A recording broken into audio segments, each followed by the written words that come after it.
Welcome. Hello. It's time for Blocktalk.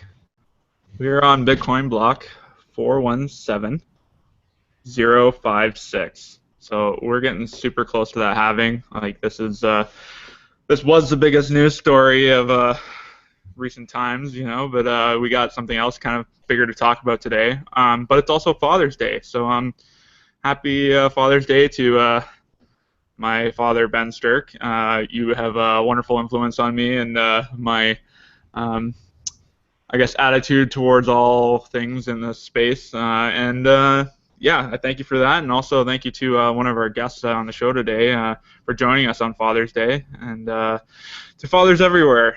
But first off, we should probably talk about some of our sponsors. Like I had some great chats in the past couple days here with Tenderman and even Max Kaiser. And Max, you should come on the Blocktalk show. In fact, anyone who's watching, please tweet at Max Kaiser to come on Blocktalk. We want to hear the official story of the Starcoin hack first here. But I also talked with Anthony Diorio of Decentral.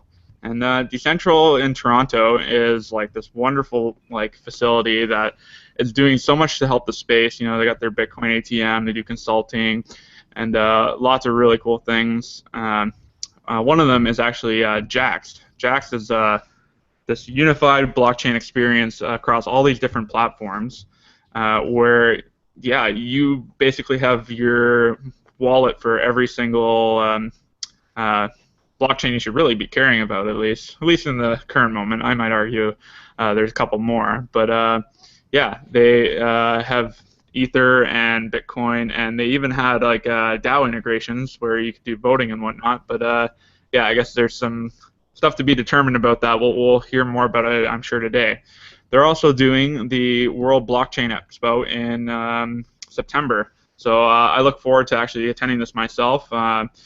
It's going to be probably the biggest blockchain event, I think, in the world, and yeah, it's super exciting, and I look forward to possibly getting media tickets for it. We'll see. Wink, wink, nudge, nudge, cough, cough. Anyways, we also have the YouTube chat going. I'll monitor it closely if you guys have any questions. But without further ado, let's get on to the main event here, guys. Hi, I'm Alex, and we have our wonderful guest back again, Griff Green of Slockit. Hey guys, happy Father's Day. I should say I have 3 dads, so happy Father's Day, Corky. Happy Father's Day, Dad and Dad. I'm very happy to be here, and I'll call you later.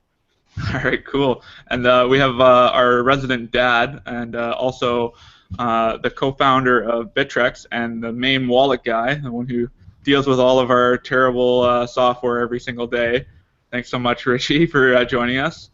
And we look forward to, I guess, hearing your experience with this latest news story. And oh yeah, one last thing. Sorry to my dad. On Wednesday, yeah, his very first tractor. I was driving it down the road and it caught fire while I was driving it. I'm very sorry to have that happen. We've ruled out cabbage devs as trying to kill me. It was an accident, so let's not talk about it anymore. But yeah, Griff, tell us what's up right now. Can you give us a scoop? I guess in few as words. Yeah, I mean, I assume most people kind of have an idea of what happened. The DAO was hacked by some Solidity dev who I'm pretty sure has a very clear understanding of the code. There's not very many people who it could be. And he was able to use a recursive call function. What we know is that he called split 7 days before this attack. So he had to have known. The reason we know he's a Solidity dev is because who else follows these alerts about potential issues? So he started a split and joined other people's splits days before this attack with his smart contract to try to test it. And then he ended up sucking about a little over 3.5 million Ether out of the DAO and putting it in a child DAO.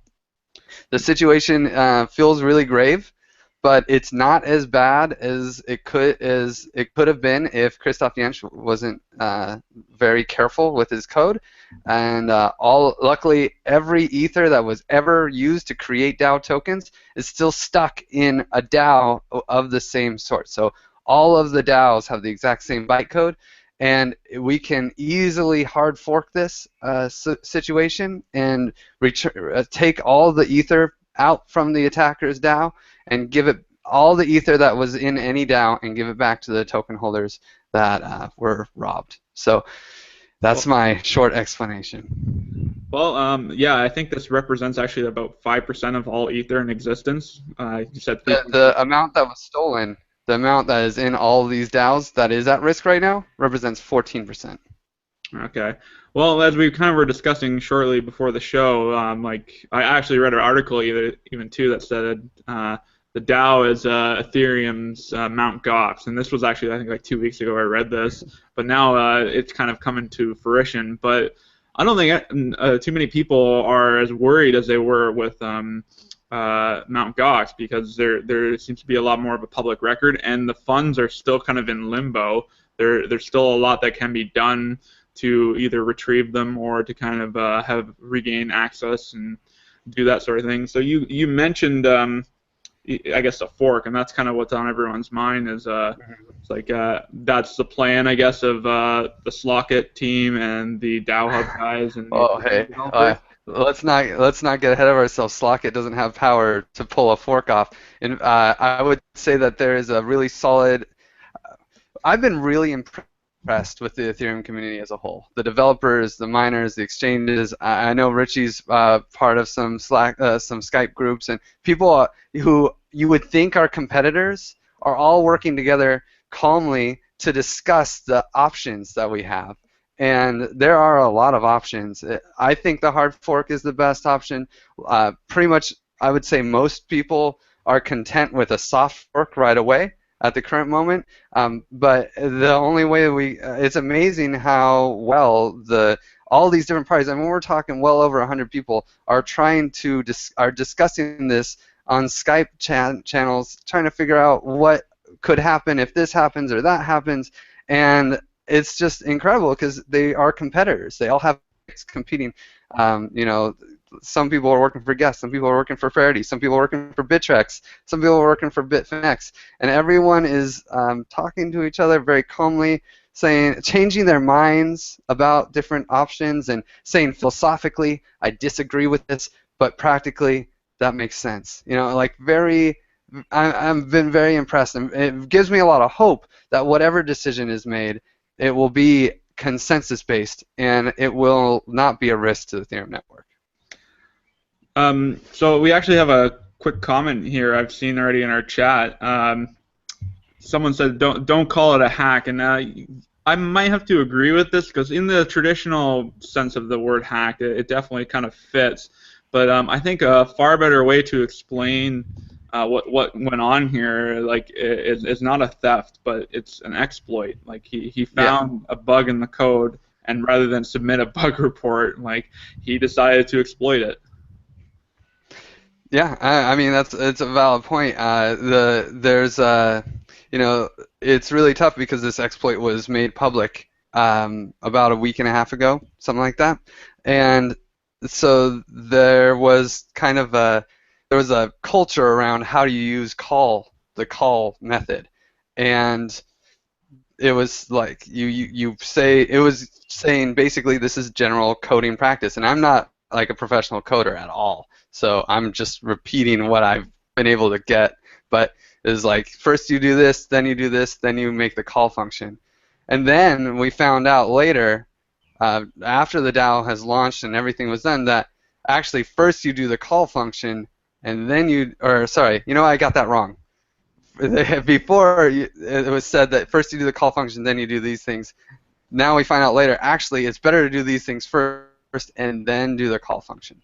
So, you know, it's kind of this weird thing that we're still in a beta phase. We're still in Homestead for Ethereum. I mean, we're working with a programming language that has only been around for not even a year. So there's a lot to be learned, and this is one thing that's interesting is that Ethereum is set to have a couple more hard forks. This is not like something that's not expected. We're going to need to move to proof of stake. We're going to need to move to sharding, right? These are like planned events to get to Metropolis and Serenity. So now I think that it would make a lot of sense to not allow, maybe not hackers, although I'm sure this guy's a hacker. I don't think anyone can argue with that one. But to not let this guy run off with 5% of the Ethereum of the Ether in the network, and instead say, hey, if you try to do funny stuff on the Ethereum blockchain, well, guess what? We are a team, and we're not going to allow that. Now, but maybe the hard fork's not the best option. I mean, that is the one, obviously, clearly, I really, really want, because I want to make the DAO token holders whole again and it seems like that can happen without negatively affecting anyone else. Just a little bit of work from some amazing devs. And okay, I'm sorry, I'm going to just keep talking. No, that's quite all right. Like, I was actually hoping that Vlad Zamfir would have joined us, because this is the first hack we've seen in the space, and I think one that I like to point to a lot is Vericoin, because they were proof of stake, and it kind of represented a significant risk to their network to have that much Ethereum or Vericoin in bad hands. So I think if I was hoping maybe to get Vlad's interpretation of this, what would have been better if this was already in our next stage of proof of stake with something at stake and having validators, and would it have been easier to actually prevent this Ethereum from getting out, or or does this actually represent an even worse risk, because now you have a guy who's clearly malicious towards Ethereum, who actually is in control of a lot of Ethereum and is willing probably to burn it all to take down the network? Yeah, I mean, potentially. I mean, he's got a DAO with all this Ethereum. I was actually talking with Simon, our CEO, and it's like, well, we were going to have the universal sharing network in our DAO. I wonder in the DAO, he's probably going to have proposals for the universal stealing network, and he's going to fund hacking attacks, with his DAO, and the different hackers will make proposals, and and then, I mean, it just seems like a really bad idea to do nothing. So I hope something happens. And you mentioned Vlad Zamfir. I mean, I gotta say, I am so impressed with that guy. I of course had some issues because naturally there were. He put out this paper that prevented Slockit from going for a universal sharing network right away, which turns out that was a really good idea. And the moratorium was right. And so, look, Father's Day. Yep. And then, but he has been amazing in the Skype channels, and just really, without necessarily taking a stance on either side, just giving out really solid information about what could happen here or what could happen there. He's just one of the many superstars right now in the Ethereum network that are really stepping up. Well, yeah, I thought it would be kind of funny too. I was like, I wonder if this hacker's DAO is going to be more successful. If he just doesn't drain it right away, he actually just becomes a curator for it and basically votes to have everything go his way. I don't know. It could be really funny. Maybe we can talk to Bittrex about having it listed at some point. Yeah, let's get Papa Bittrex on this. What are your thoughts, man? Which part of it? Said a lot of things, man. Yeah, I mean, I don't know what has happened. What has happened on the exchange side of things? People are still trading. I'm not quite sure where they're trying to peg the value at right now, and not knowing what the future looks like. Yeah. I mean, did you ever pause trading for anything?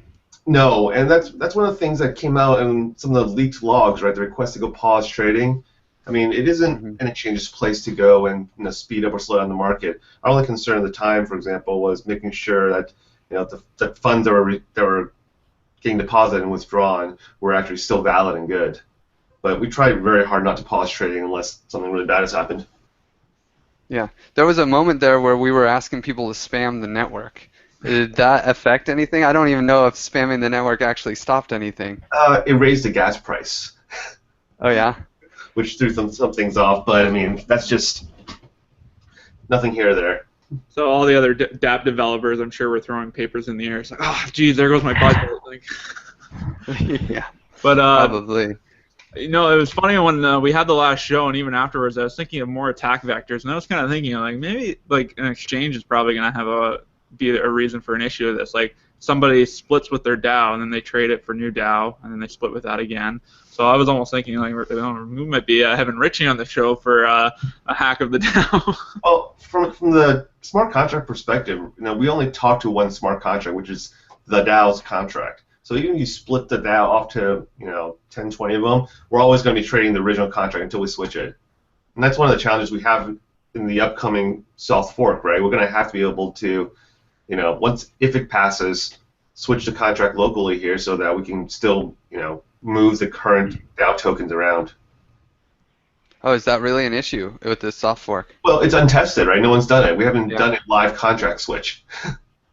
I don't think it's supposed to switch the contract. I don't know enough about it, but my understanding was that hopefully it's just going to stop any actual Ether from leaving any DAO.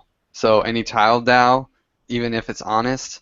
Luckily, no one can actually even move Ether for at least a couple weeks. Even the first split DAO, I think they have like 13 days before they're going to be able to move any Ether. So that's good. But the soft fork, I believe, is just preventative. But like you said, it's untested. I mean, we will see. So we have, I guess, I saw 27 days, I think, in Vlad's or Vitalik's update. So is there a date or a block number or block height for the? There's definitely no block height. Luckily, Ethereum is really easy. I mean, Solidity code just makes everything so easy. It does all the math in the background, and you can literally type in 27 days, and and then all of a sudden a time is created. I mean, Solidity is just the best to work with. I probably shouldn't be speaking that up right now, but it really is. It really is relatively easy to read. But so right now we have 25 days until the end of the creation phase for the attacker's DAO, and then we'll have he can then split in 32 days. He could try to split that DAO, or they could try to split that DAO, and in 14 days after that. So let's see. Hold on. 25, 39 days. In 39 days. There is a risk he could empty the stolen funds or stolen. If some people don't like it to be called stolen, I think it's stolen. But the stolen funds to Bittrex. Well, yeah. So my original question was, do you guys have like a block height set for the hard fork then, or whatever corrective action you guys are planning on doing? I mean, we're not the central planners here. We are coordinating as much as we can with everything. I mean, I've said this many times. Ethereum itself is a DAO. And, that's really a good question. Who exactly is going to be getting together to make this decision, or at least lay out the options for the decision to be made? The biggest people are the mining pool operators, obviously. And actually, Jeffrey Vilka, I think his name is German, so I think that's how you say it. Jeffrey Vilka has been huge. He is the lead developer of the Go client and, of course, the founder of Ethereum. He was on holiday, but spent yesterday stepping it up like everyone else in the Ethereum network or Ethereum community to code up a soft fork implementation that developer and he's testing it, and so that's still working on. So obviously Jeffrey's really important. The mining pool guys, obviously Vitalik is everyone listens to him, and I think Christoph Jensch is a pretty important person too, since he knows the DAO code and the best. He led the open source development of it. And is there anyone else that's really? I mean, Gavin has been huge. He's already been working on a hard fork code and was the first to put up a soft fork code for his parity client. So at the core has been stepping it up huge too. I mean, it is really a decentralized effort. Anyone who wants to participate has been, and there have been a lot of people, influential people in the network communities. One thing I might suggest as my participation is I think you could probably code into your hard fork that the hacker or the attacker, as he calls himself, he should probably get like 10,000 ETH or something for finding a bug. Like there should be a bug bounty. If anything, that should have been almost like a default proposal in the DAO. Like we had a proposal for a bug bounty. It never was got voting, I guess. So. I mean, we could never put it up there because the curators they called a moratorium, so we couldn't do a. I mean, they called it whitelist freeze because there were proposals I could voted on, but we couldn't actually submit the proposal because we weren't approved by the curators. But I should say the security proposal that we offered was toned down. Our original security proposal was like a $1.5 million, like we are going to do 24/7 security, full audit of everything. We're going to go to outside sources, bug bounties. We're going to do as much as we can. And it was actually, the response was really negative, and we were told that we're asking for too much money and too much time. So then we, we backed off and said, well, we at least want a point person. So that's where we went. We just said we're going to hire somebody for free to watch the DAO and be the point person for all security issues. And then we were going to hopefully do a bug bounty after that. Actually, we're working on a bug bounty with Taylor from My Ether Wallet, one of the many community members that step up during this. So, she's been stepping up for the last 2 months.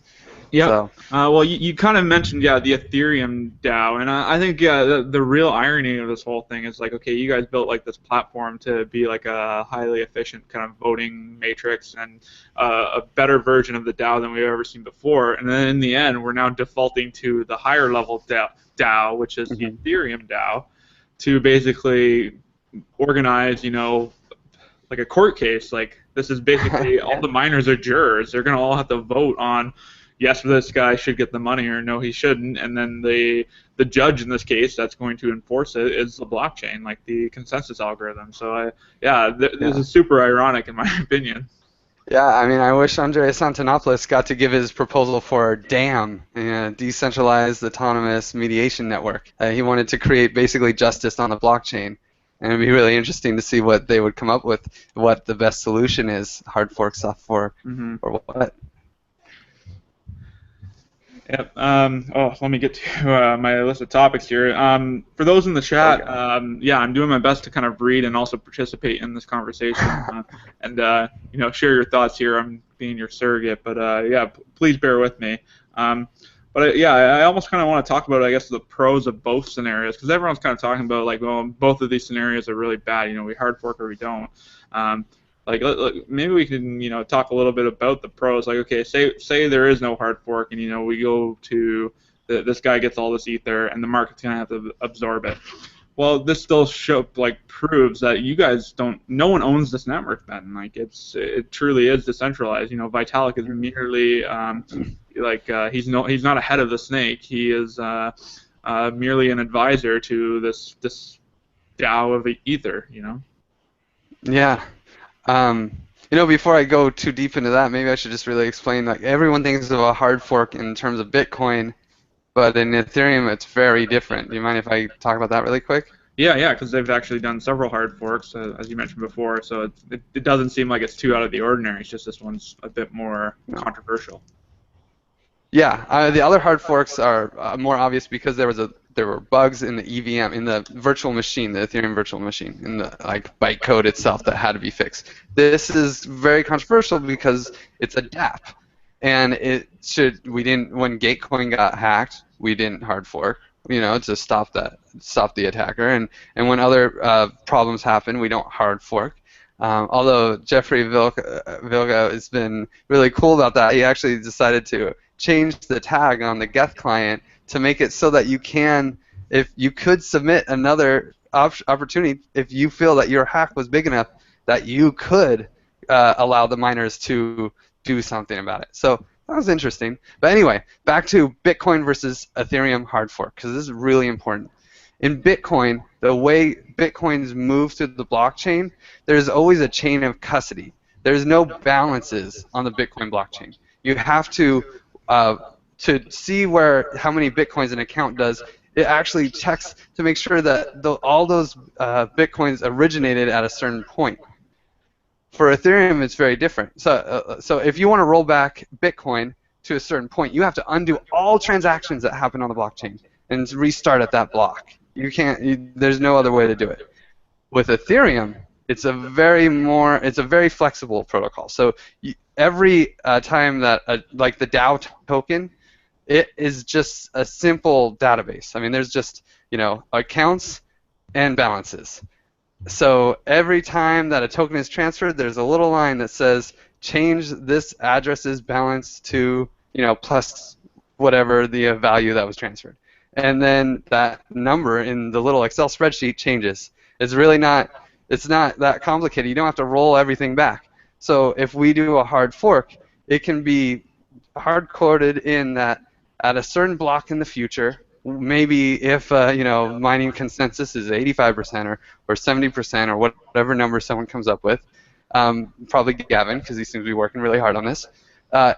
If we get to that point and that consensus is reached, the DAO contract will change to this, and then the balance of all the DAO tokens at that moment would be able to redeem and receive their ether back, and all the ether from all the other DAOs would be sent back to the DAO. I mean, this is one way, the way that it sounds like it's going to go. All of the ether in any DAO would be sent to a new contract which has one function: withdraw. And anyone who has DAO tokens, depending on which DAO token it is, if it's a child DAO, it'll have this much value, and that'll all be hard-coded into the hard fork.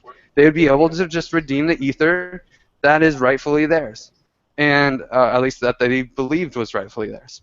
And the attacker would get nothing. His DAO would be left out of the ability to redeem tokens redeem their DAO tokens for that. So it would be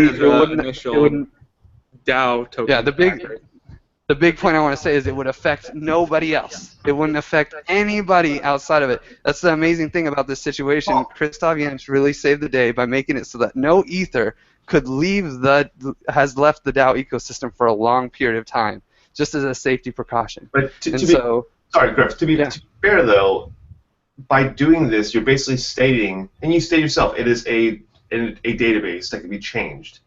But by doing this one time, aren't you opening a door for anyone else to change the database at any given time in the future? I wouldn't say that, but anyone who is able to get, I mean, I wouldn't say it that bluntly, but anyone who is able to reach consensus along a certain topic, like moving to proof of stake or moving to sharding, would have to do the exact same consensus process, which is, hey, all the miners, all the devs, all the exchanges, do you agree to this change? And if you do, then thumbs up. And if you don't, then we shouldn't do it. And because consensus is the most important thing. Because if we don't reach consensus, a hard fork is very risky. And this is $1 billion, $1.5 billion. I don't actually know because it was $1.5 billion a few days ago. Right now, it's not doing as hot. So, but there is a lot of money at risk, and it is not worth splitting into two tokens. Or, I mean, I have a master's in digital currencies, and I've looked at hard forks, and they are very scary to me. I'm not going to lie. But what gives me hope that this hard fork has potential is that I think everyone else realizes that too. And if there is not consensus, it won't happen. Richie, can you think of, I guess, maybe other examples of forks in the space? I know I mentioned Vericoin, but I'm not sure if there's anything notable you want to mention too. No, I mean, philosophically speaking, I mean, the blockchain is designed so it is immutable, right? The entire concept of reversing transactions or changing something that's already been confirmed goes against the principles of blockchains. I think Vericoin is probably the only coin I can think of that's done a hard fork to recover funds. What was the other fork that I heard? Well, I mean, Bitcoin did a fork to recover funds. It was a bug in the protocol. That's not really recovering funds, though. It was more fixing protocol. There were two hard forks. Two hard forks. There was one hard fork where they did an upgrade and the chain split. There was another one where they actually, some miner was able to mess it up so that they created a bunch of Bitcoin and they just backtracked and undid it. I don't think either of those were considered hard forks. I have to go back and look at it, but One was a database mismatch issue, which caused a forking issue, and that was reforked. The other one was a bug in coin creation. Again, I'm not a Bitcoin blockchain expert, even though I deal with these things every day. But there's a lot of history when it comes to Bitcoin in the early days. Coin creation. You're right. It's a little bit different, but and to be fair, we're talking about Bitcoin circa 2011. Like in today's 2016 environment, the blockchain is a multi-billion-dollar, maybe even trillion-dollar business, especially with fintech looking at it. To put the blockchain technology at risk by making changes that prove that it's not immutable, that's where I get worried.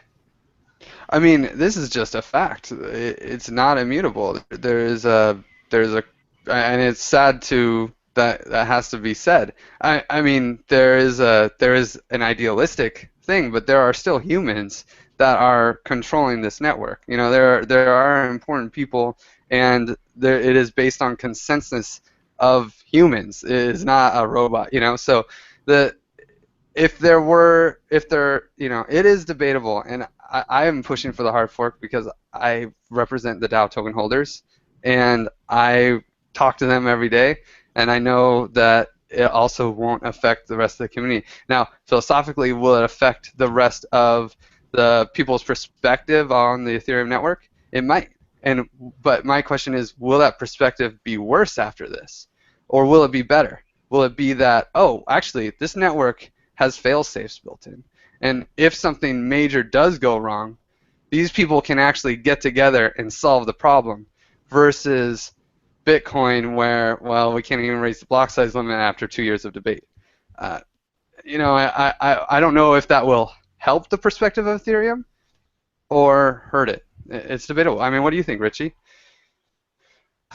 You can never tell the crypto crowd. Yeah. I know it'll make the bankers happy.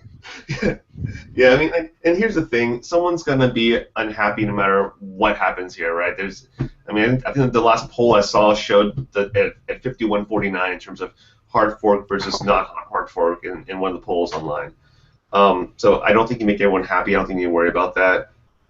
And Griff, don't get me wrong. I agree with you at a fundamental level. I'm philosophically against the fork. I'm against changing the blockchain. I think that it's a powerful technology, and we start opening ourselves up to cases where, what if governments come and force us to go change a blockchain for some reason, right? So philosophically, I'm against it. However, as an exchange owner and seeing our customers, a fork is definitely the right thing to do. These were funds that were not acquired with best intentions. You can say it was in the code. You can say it was not a hack. That's fine. But no matter how you put it, it was funds stolen from customers and DAO token owners are the ones that are paying for it. Yeah. Well, can we try and make an analogy of like, say there was maybe not a company, maybe a co-op. Let's call it a co-op. There was a co-op, and one of the members left, and then he figured out, somewhere in the legal print of the co-op, that he was able to leave with more than his fair share of the co-op. Like, I think it's still in, terms of the law, you're able to dispute this this movement of funds, and we're kind of in a space where anyone can vote on it. And okay, so who gets to vote on it right now? Well, right now it's the miners. If we were in proof of stake, I think this would be a much simpler argument. The guys with a lot of the money to lose are gonna vote probably for the best stake financially in the network. But now you have guys who are maybe have a vested interest in hardware, but they're more just these are hardcore, maybe like miner guys that are very much like Richie, where they have a philosophical thing that they're kind of sticking with. So they might say, what, a valid contract is a valid transaction, is a valid piece of code. So yeah. Like I say, no matter what happens, I'm super excited to actually see the result, because this is going to set precedent in the space. This is the most powerful fork this year. Who cares a shit if Bitcoin's going to fork now? This is the one that everyone's watching. Yeah, and I don't know if you watched. I don't know if you caught some of Anton's show yesterday, but a couple of lawyers there were really, really smart talking about it. I am not a lawyer. I'm not going to try to give a legal opinion, but I think they covered just about every angle of this entire contract versus no contract thing. Yep. Yeah. What did they say? It's a 2-hour presentation, and Yeah. I always recommend you watch it instead of Blocktalk. I want a 2-minute summary. I don't have time to sleep, man. I don't have a 2-minute summary, but something that really interesting came up in the lady lawyer talked about yesterday was the fact that there's this concept of an assertion of mistake in a contract, and a judge won't allow one party to gain a lot more financial gain than others based on a mistake in a contract. So just in your example there, like if a co-op did this, I think that a legal system would side with that. But we're talking about blockchains that run everything, and everything's the code's the law. It's hard to tell from that point. Well, yeah, and they mentioned a lot about jurisdictions. Like the DAO doesn't have a jurisdiction that it operates in, so the law of the land is Wild West. It actually does, and I think this clearly shows it. It operates in the jurisdiction of the Ethereum Decentralized Autonomous Organization. Okay, so now, yeah, like I say, it's up to the miners, the jurors in this case, to basically choose how this is going to go. The issue, and this is actually something I think in real court cases, is that you need unanimous decision across all the jurors, because if you start getting fights, and you go back in arbitration, and they go back in. So anyone who knows an Ethereum miner, let them know they got jury duty coming up. Yeah, well, what's funny? Vlad Zamfir actually brought this up, and it was really powerful to me, because I'm always in the Bitcoin space. I'm kind of new to the Ethereum space, but it's more than just the miners. In fact, even if the miners were split perfectly, but everyone else, like all of the exchanges and all of the developers were saying, actually, we all want the soft fork, and we're only going to recognize tokens or Ether that is coming with the soft fork in place, then the miners, this goes back to something that is talked about, why proof of stake is very dangerous, because the miners actually have something at stake.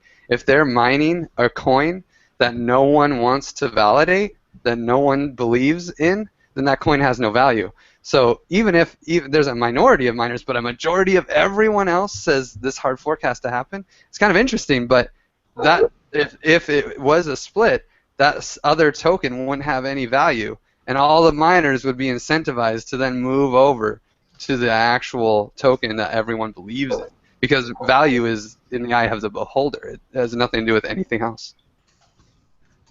So I actually, when everyone was talking about the Bitcoin fork and like, oh, we need bigger blocks, we don't, but there's going to be 2 Bitcoins.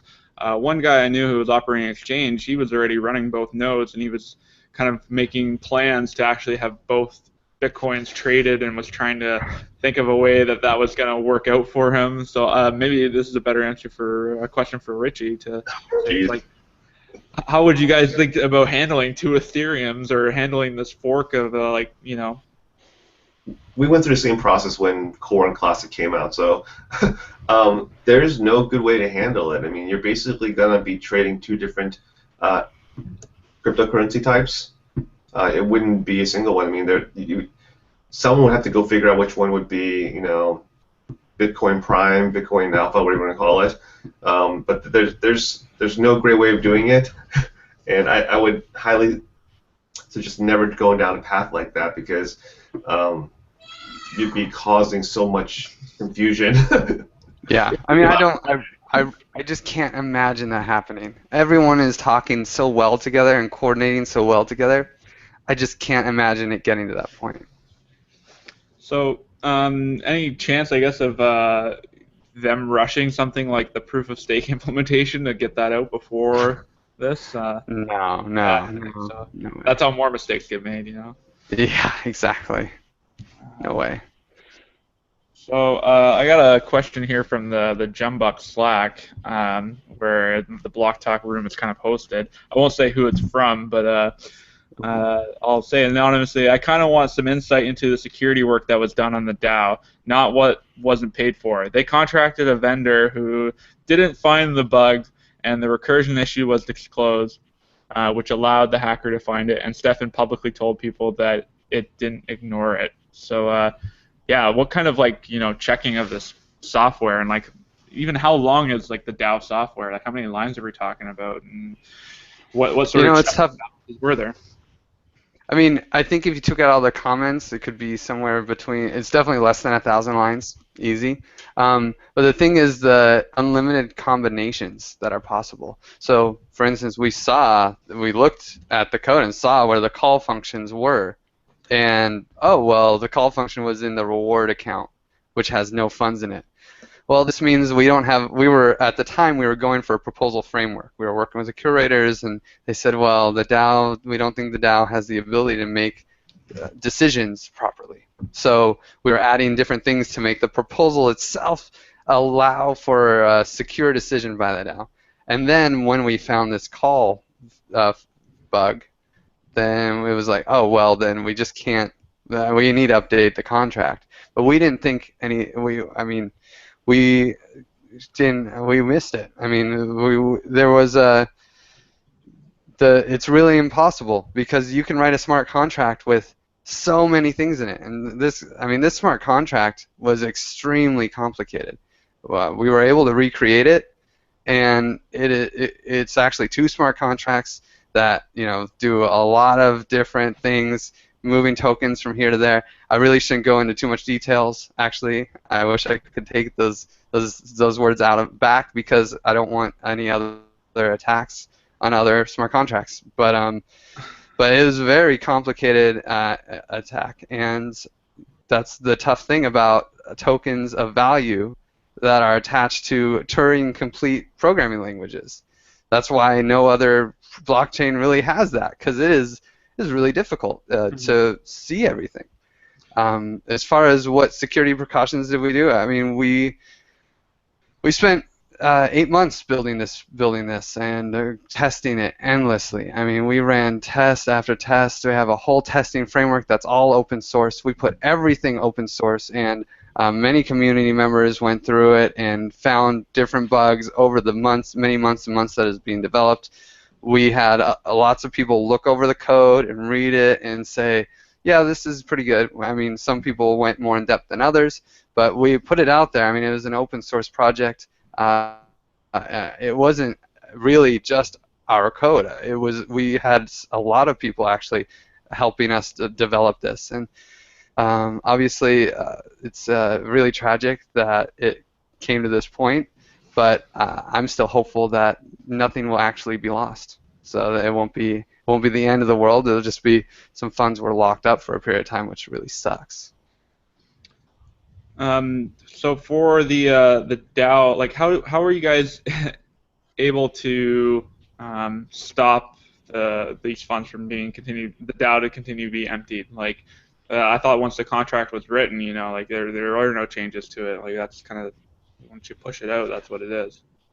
There is an updated. We have because we knew that we expected the DAO to improve. That was the whole point. So we added. We built in a lot of features that were extremely minimized for security. The voting had to be very simple. Every complexity that was added to the contract really made it more difficult to fix, security issues and game theoretical attacks. So we had to keep a lot of things simple, which meant we had to make an easy way to upgrade to a new contract. So that's what we did. There's a function that says new contract, and then you can use that to move all of the funds to a new contract that has different rules. One thing I should mention is that our tests were mostly for expected behavior, to make sure that everything that we expected the DAO to do were possible. The exploit is a whole different story. I mean, we're not the only contract that got hit by this exploit. The Maker DAO basically doesn't exist right now. They were able to find a way to attack their DAO and steal all the funds and put in a multisig. And so this exploit has really run across the whole Ethereum ecosystem and affected major projects. Is Jaxx at risk too? That's the other major one I can think of. Jaxx doesn't actually have a DAO yet. They're still developing theirs. So okay. They are going to. I mean, they just kind of did a crowd sale to build their DAO, and now they're going to audit the code very well. So in effect, yes, this helps Digix very much because they will not make this mistake. I don't think anyone will ever misuse the call function again. I want to take a quote here from our last show together, and I'm going to take it completely out of context because it's kind of funny. Our DAO is kind of crappy. It was built for security. Oh. So this was talking about, the yes/no split, like what are the options and everything. But yeah, so you guys built the standard DAO framework. Well, when I say you, and you kind of said we, and a bunch of, we're talking about DAO Hub now, not Slockit. But Slockit is leading the development of the DAO framework, but as our project, it's an open source. It's on GitHub, and anyone who wants to can contribute. Everything is open source. Everything, and our tests are open source. Jordi Bellina has done an amazing job at building like a supplemental. Speaking of how the voting kind of is rough, he built delegated voting. He built liquid democracy, and implemented it in just 2 weeks after the DAO was created. He was already voting. I was able to throw my tokens in there, and he voted on proposals for me as a delegate. I mean, this was Slockit's whole intention around the Universal Sharing Network, the DAO, everything. Everything is open source. We want to collaborate with everyone. All the people that criticize the DAO or criticize any part of it, we're so happy to have them involved. This is Goon has been very critical to us. Awesome. I really love that more people will see his tweets and then look at our code with a critical eye, and nothing like this can happen again. Every project would be lucky to have so many people scoping out the code and checking for it. It's really too bad that somebody was able to see it and didn't report it.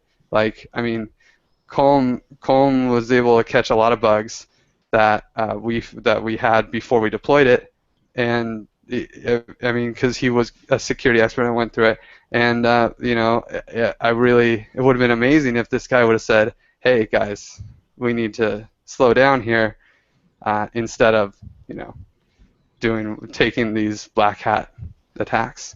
It's too bad.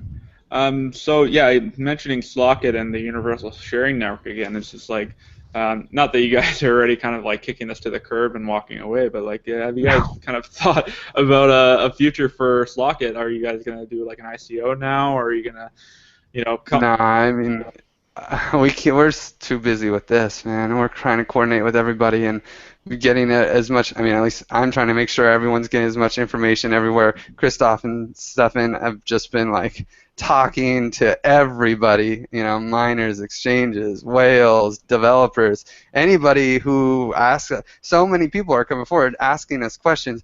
I have 37 different Slack chats that I need to answer tonight, and I'm so sorry to everyone. I don't sleep, man. And that's how we all are. Lefterist has been analyzing this code for 48 hours straight. I don't know if he slept at all. He was able to find an attack, and he just made a great blog post about it, that we might be able to attack the child DAO.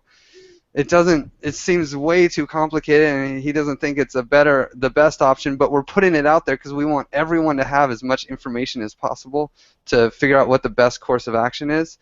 As far as like what's Slockit's future, man, we'll figure that out next week. Right now, we just gotta work on, helping everybody out as much as we can through this whole process.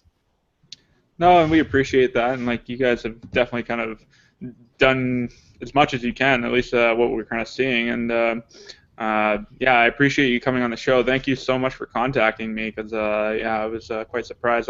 Unfortunately, we don't have our live audience in that would have been cool. In Vancouver. They have another event going on. I think it's like Naked Yoga or something going. And they didn't want to live stream it, so I don't know, man. Like, it's just what it is. Everyone's so prudish these days. Yeah, just kidding. But what other questions did I have? So you kind of mentioned you think the person is like well versed in solidarity. Like you maybe have a suspect in mind, I guess. Like that's kind of my question. No, I mean, I don't have any suspects in mind. And to be honest, I started out with that, and I already want to pull it back because personally, I don't want there to be any more victims in this. I'm not really one for revenge or retribution. That's just not my shtick. It doesn't really help if we catch the guy. That doesn't get DAO. That doesn't get Ether back in the hands of the people who really should deserve it. Maybe it would, but then maybe you just burn his private keys and say, "Screw you guys." Excuse me. But I'm not looking for a witch hunt, and I don't want to accuse anybody of anything ever. Okay.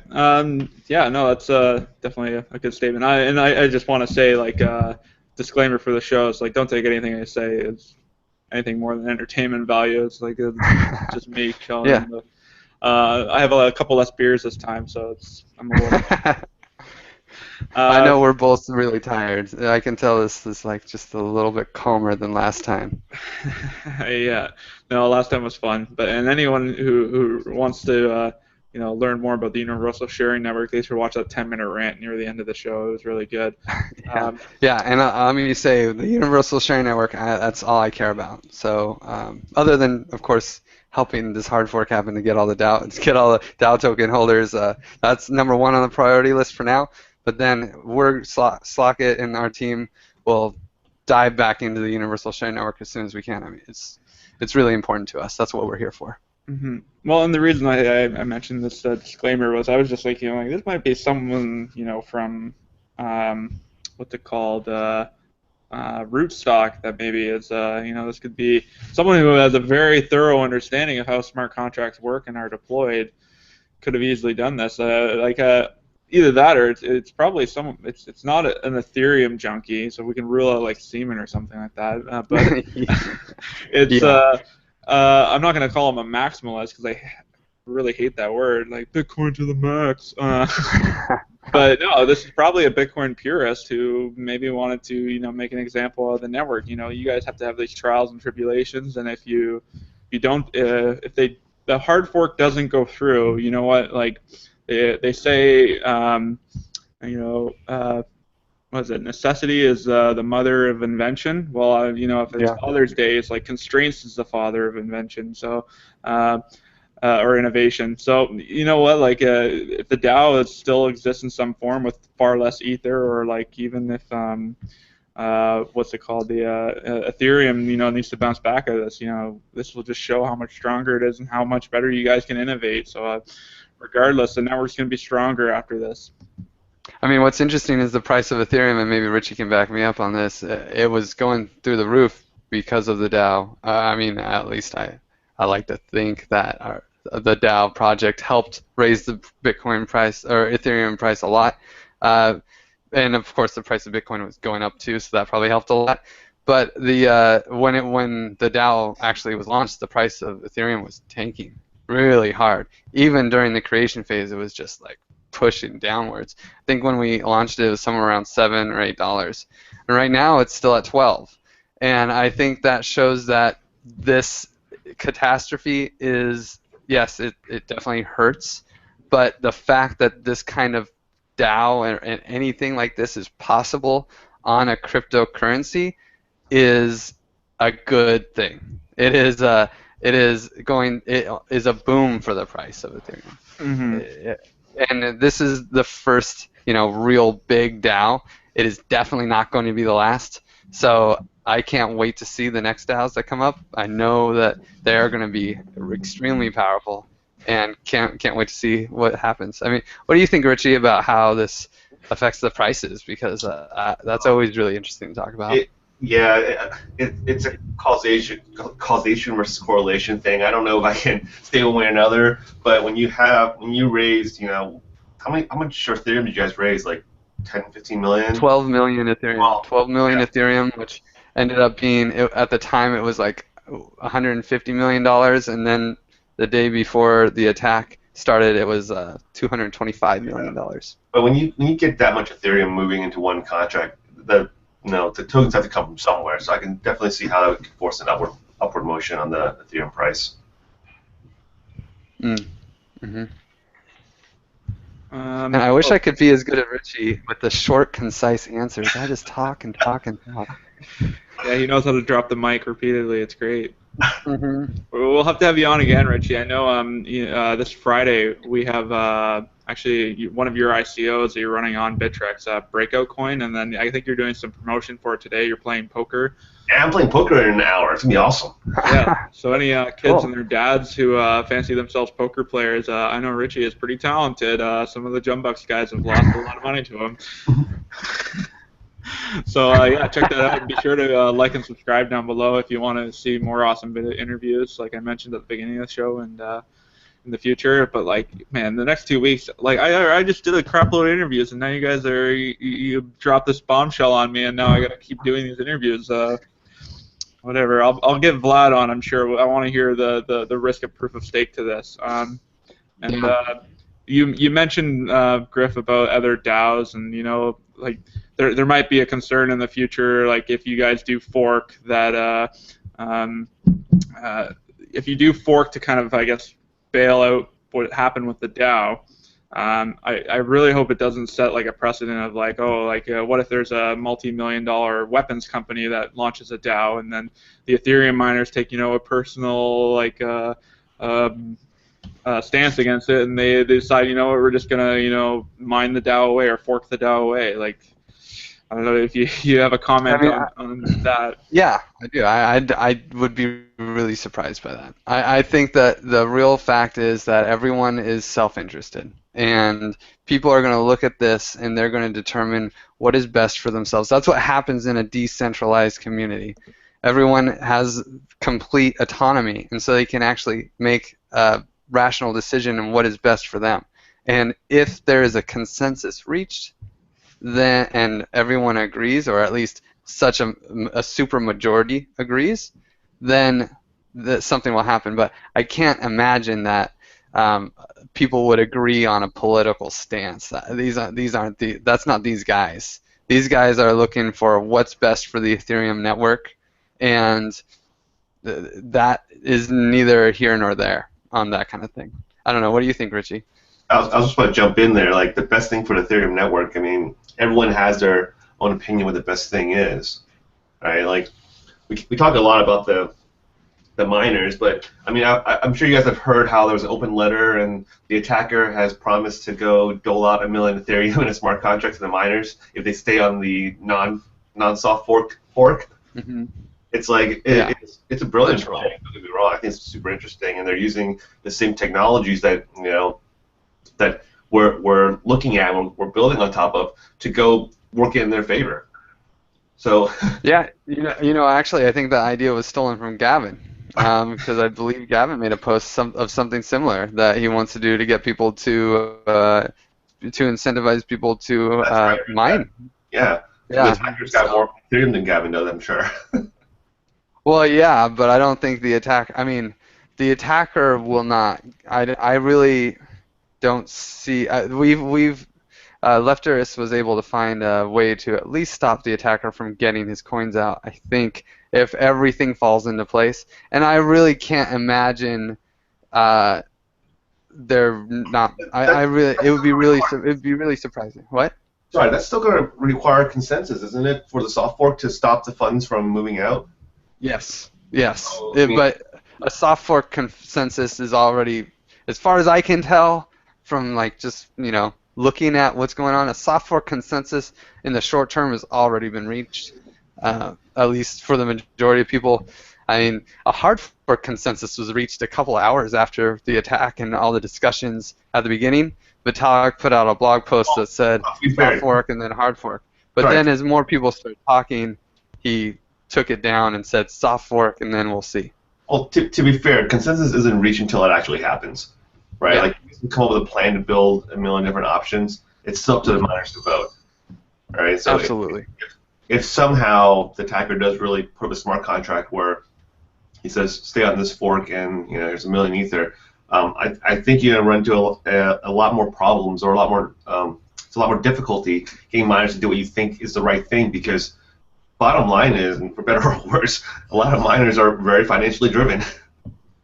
Mm-hmm. Oh yeah, of course. They're self-interested, as everybody else is, and that's one thing where I don't think anyone wants that 3.5+ million ether to enter the market. I don't think that is in anyone's interest other than the attacker. And actually, I think I might have spoken. I'm pretty sure that the attack that Left Earth came up with is really complicated, but I think it can be done with. I should just talk about it really quick, because it's a pretty cool, empowering thing, and I really hope the hard fork happens. But we might as well just start this attack because it's pretty cool. There's a line in the DAO that says people can that when a child DAO is created, basically the mother DAO can buy into the child DAO without voting yes. Everyone else has to vote yes. But the mother DAO has this ability to buy into the child DAOs, and so right now the DAO, if you're a DAO token holder, someone could make a proposal that says, let's buy into the attack DAO and get some of their tokens. And so with a little bit of ether, not really that much, we could. I mean, there's a lot of risks here. You have to get the curators to add the attack DAO as a onto the whitelist. That seems kind of scary. But I don't think there will be an issue there, especially since the attack DAO can't do anything for 27 days. And then the curators could remove it. We'd have to be able to reach quorum, which means 20% of DAO token holders, maybe 10% if the curators have min quorum, would have to vote on a proposal in the DAO to approve it, which would mean locking up their DAO tokens in this kind of uncertain environment. Which is, I don't know if that can happen. I think it can, but I'm not sure. And then the DAO would be able to buy tokens in the child DAO using create token proxy and send those tokens to a trusted smart contract that would then be able to, when the creation phase ends in 25 days, this smart contract, actually I think it has to send tokens to 2 smart contracts, because that's how the attack works, as I let out of the bag earlier. So it has to send tokens to 2 smart contracts, which one of them will start a split proposal in the child DAO, and then do the attack on them, and remove the funds from the child DAO to another DAO, and the grandchild DAO, we'll call it, and then that grandchild DAO would be able to drain the attack child DAO of its funds, and it would be the curators would be the trusted parties that run this attack. Of course, unfortunately, the attacker can join that split, and join the split, and join the split, and if we could just keep playing this game where the attacker cannot, get their funds out because we keep splitting with it and attacking the DAO, and then it's kind of like the stalker attack, effectively, but a little bit more complicated, where there's just this forever, every 3 weeks, there will be somebody, or every couple of weeks, somebody will be clicking some buttons to make sure this guy never gets his tokens or his ether. So that doesn't require a soft fork. However, if there was a very complicated soft fork, which might be even riskier than the hard fork, to be honest, you could prevent that guy from splitting completely.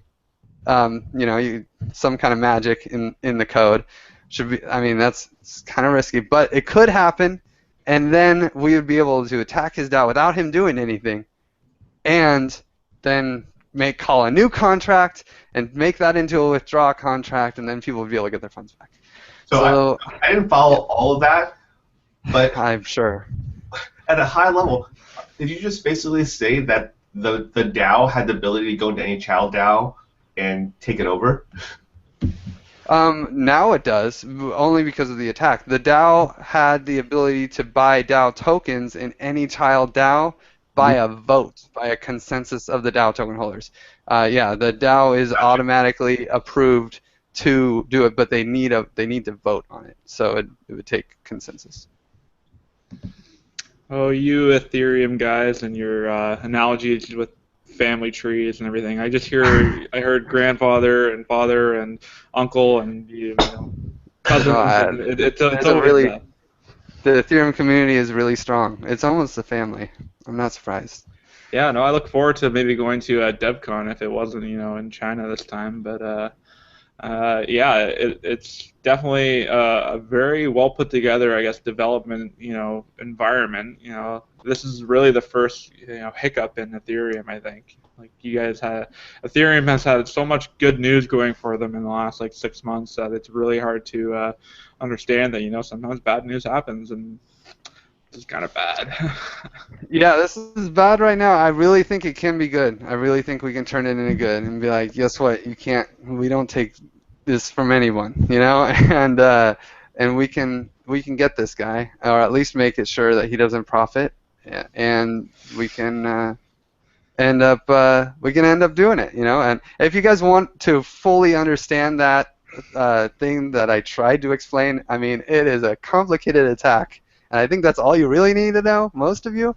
But if you really want to explain it, Lecterus made it all into a blog. It's a beautiful blog.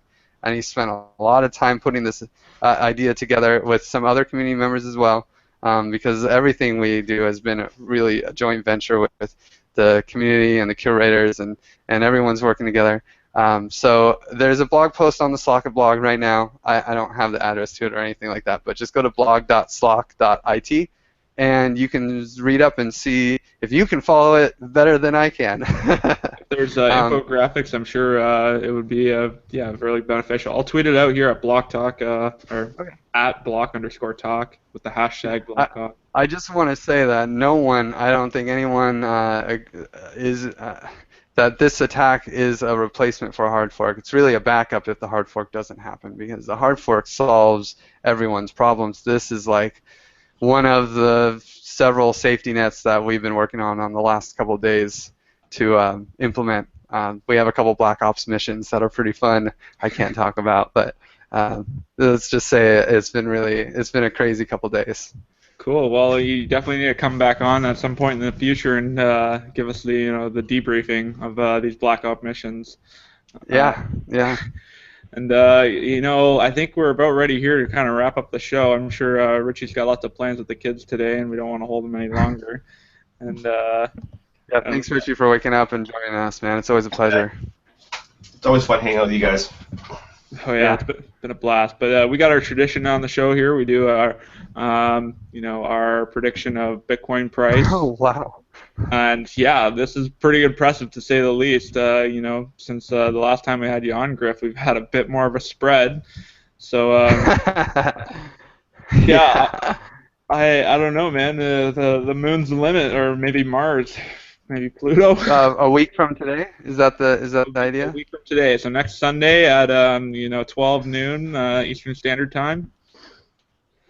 I think this is going to keep going up. I mean, that's what I said last time, too, except that week I was wrong and it went down. But this week I'm going to go with 811.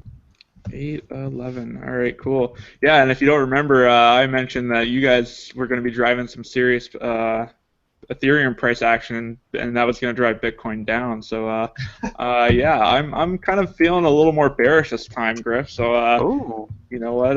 Let's say we're going to get a nice retrace, I think, back into that this level down here.